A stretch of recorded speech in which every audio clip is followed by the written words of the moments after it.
Hello, my dear friends. Welcome back to Procrastinate with Books. This is me, Yamini, and in today's video, we will be covering all the books that are there in the Grisha universe.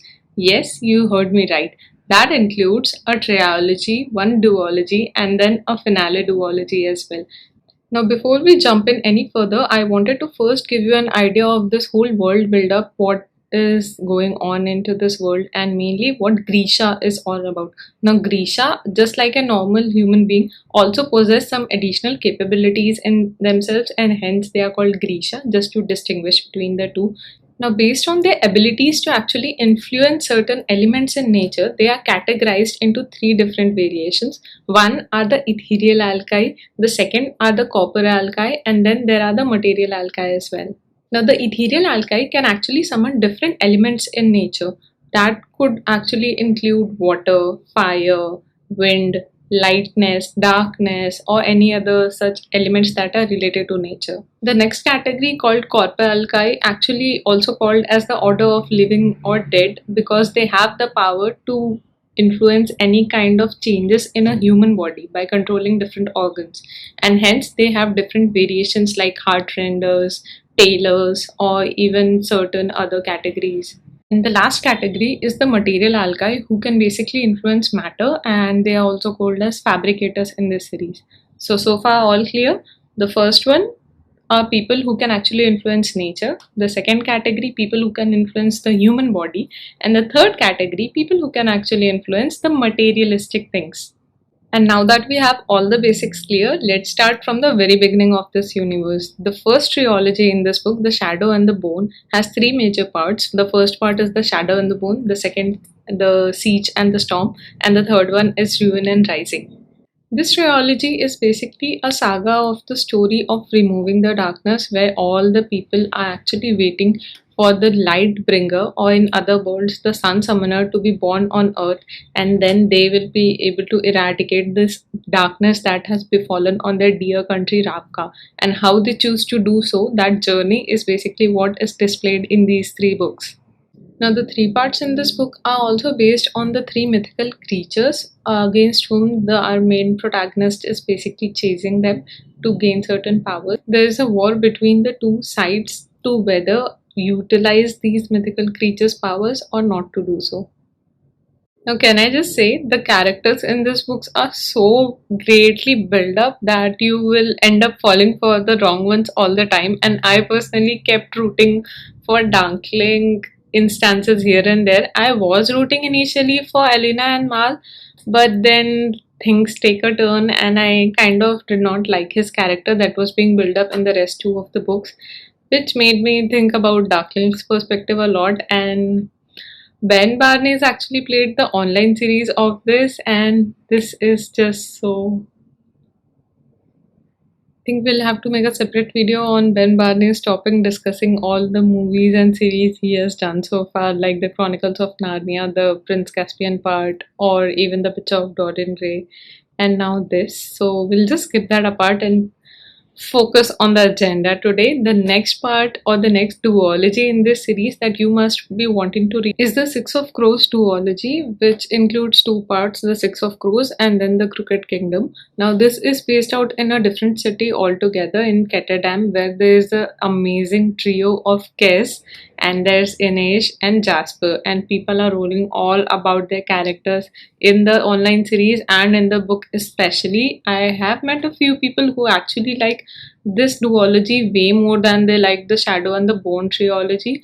Now, this magical trio is not really loved by a lot of people because of all sorts of and every sort of things that they actually do for money. A lot of them include illegal stuff, but the bonding between these three characters is shown like a fond family feeling, which is just so amazing to read out, and I'm sure you will be enjoying that. This duology also has a sideline track story of Matthias and Nina, whom some of you might also know as the Waffle Queen in the Grisha universe, and their story is just so funny and amazing. They are fighting with each other all the time, and yet they just can't stay away from one another. And there is this forced proximity pull shown between them. And if there is one couple in this whole series that you would love to read the most about, I think it's these two. Now that you have the visibility of all the parts in here, so far I have seen two kind of people. One who love Shadow and the Bone trilogy, whereas the other who are absolutely mad about the trio and they just want Kaz and Inej to be together. So they are obviously a fan of Six of Crows. I fall in the first category of people who actually love Shadow and the Bone trilogy, and that could be majorly because of the person playing the Darkling role, Ben Barnes, obviously, but because it actually showed the amalgamation of the two parts in the book, the first part of Shadow and Bone trilogy and the first part of Six of Crows duology together infused in there. I still feel that the Shadow and the Bone part was shown properly, but I do feel that the Six of Crows part was not efficiently shown and it did not do justice to the book. And basically, while watching the series, I was just skipping parts where those trials were appearing because they were not really very interesting, and I think they could have shown the overall story a bit better instead of just infusing the whole book into this as a sideline story.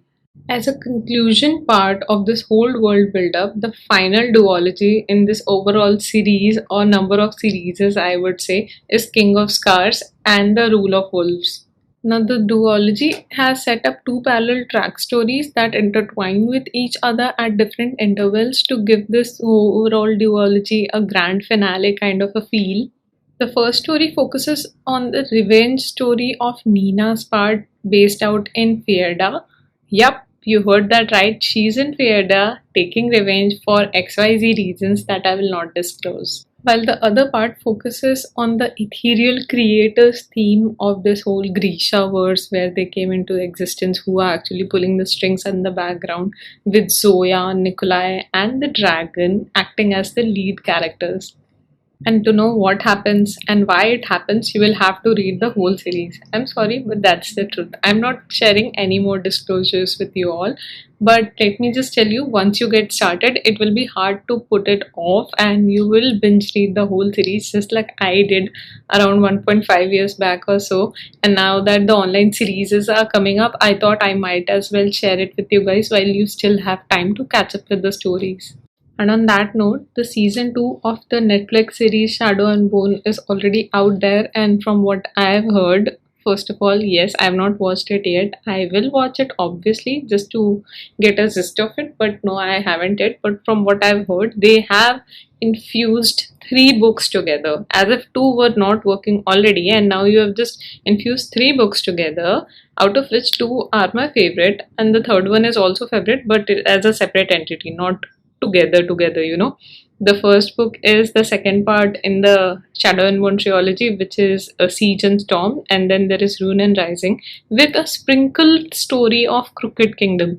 I mean, Crooked Kingdom has such a great story. Why would you just put a sprinkle of it? Now, the important disclaimer here is that these are just my thoughts and have no correlation of why they decided to what they decided to do. So, I'll just keep them aside. But in my personal suggestion, I would suggest you to read the books first so that you just don't get confused by watching the series. Because I have a couple of friends who did not read the books because they are not obviously into the reading format, and they watched the series and they're just like, ये बीच बीच में क्या आ रहा है and it was funny to see their reaction, and that's why I would suggest read the books first and you will get to know what kind of story is being infused where, and then maybe you'll feel what I'm feeling.